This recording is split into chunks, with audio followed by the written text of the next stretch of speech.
So Ryan Garcia released new training footage of working with Derrick James. Obviously, he's in camp.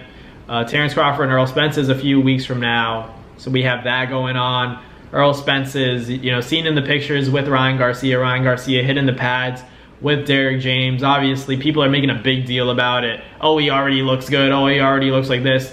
Let's calm down a little bit. We don't know anything right now. We have to see it in effect when he's actually in the ring. Obviously, he can look good on the pads. I think it seems like, he's looking good on the pads. That's how it's supposed to look. He's not going to post it if he doesn't look good. But obviously, we need to see things, when they're actually in action.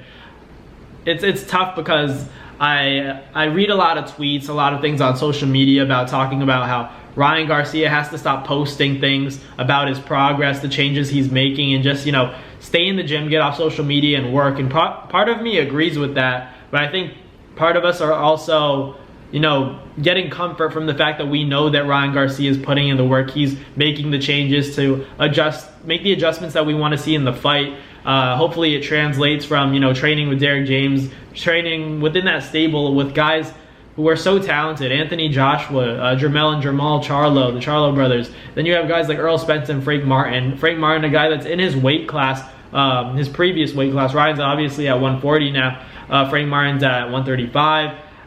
But still great company to be around if you're a guy like Ryan Garcia. I just wish people wouldn't take so much away from, footage like this where he's just hitting the pads. He's getting accustomed to the style of pad work that Derrick James is, working with, that he gives to guys like Earl Spence. He's trying to, break down the fundamentals for Ryan Garcia and make sure he has that great fundamental base so that they can build up. There's no doubt that Ryan Garcia has the power. We understand that already. It's more so of, can he hang in there with the top, the elite. And against Tank, obviously we saw that he fell short, got stopped with a body shot, but that's not something that you can't work on. They said that he had an injury, prior to that. Not making any excuses. I'm just saying that, in a future fight, we know that he can be soft to the body, but he also had a pre-existing injury. So it also proved that he didn't, he took a shot to the head, he got right up, and I was impressed by that. And it showed me that he has the heart, but he just needs a little bit more of that killer instinct to hang with those guys like Shakur and Tank and maybe even Devin.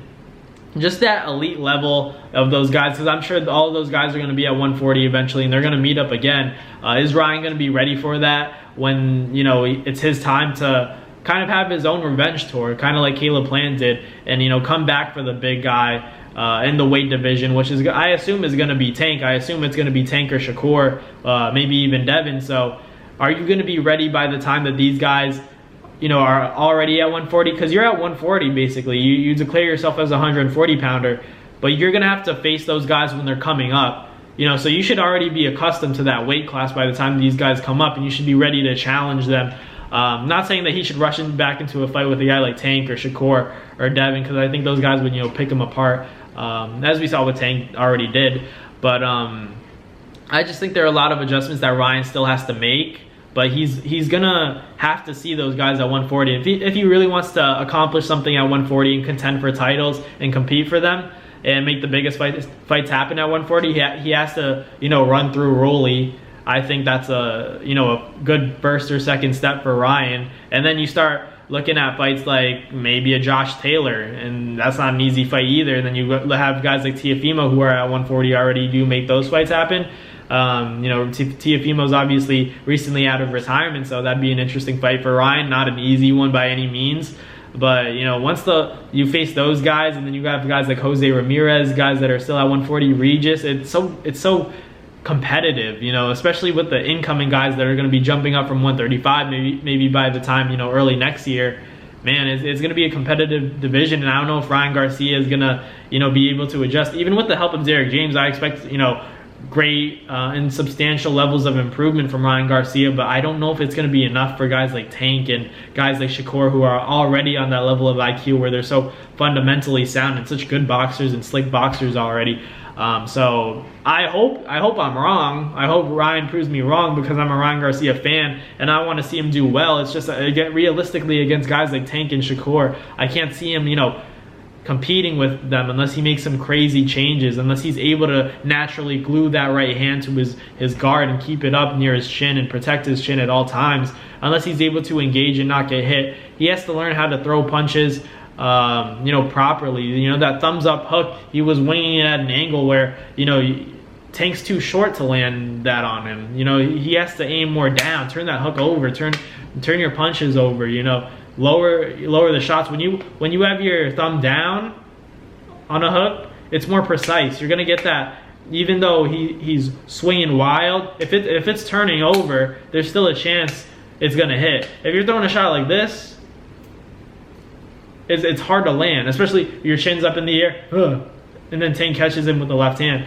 That's the complicated part about it. I expect Ryan to learn how to do that. Instead of winging the hook like this, throwing it 3 times and your hands down, your guard's down, throwing your left hand and your chin's in the air, and then Tank capitalizes, lands that left hand, it's trouble. So that's the kind of stuff I need Ryan Garcia to work on. Tuck your chin down, throw that left hook, turn it over, turn your punches over. That's what the professionals do. Once he's able to do that, the sky's the limit for him. I think that making these adjustments is going to help his game substantially. He's going to be able to beat guys, be more precise and more calculated with his shots. And we already know he has the power. Can he put it together behind combinations?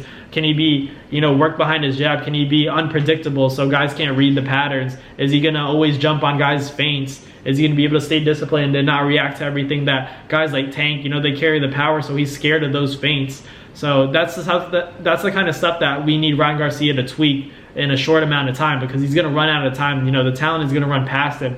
So he has little time to make a lot of improvements, but I think if anyone's going to be able to do it, it's Ryan Garcia, because we know how talented he is. We know how outspoken he is. We know he can sell a fight. He has the superstar appeal, but can he have the discipline and the determination and hard work to make those changes and then have them translate into a fight setting against the elite level of competition at 140 and potentially 147 down the line. But let me know in the comments, do you guys think Ryan Garcia is going to make a revenge tour? I believe he can do it, but it's not going to be easy. But let me know in the comments. Like, comment, and subscribe. Thank you guys for watching. I'll catch you guys next time. Peace. That's going to do it for another Naz Fight Media video, guys. Thank you guys so much for watching. It's been your boy Matt Nabong with another video. Hope you guys enjoyed it all. Thank you guys for the constant support. Salute to y'all always. It's been your boy.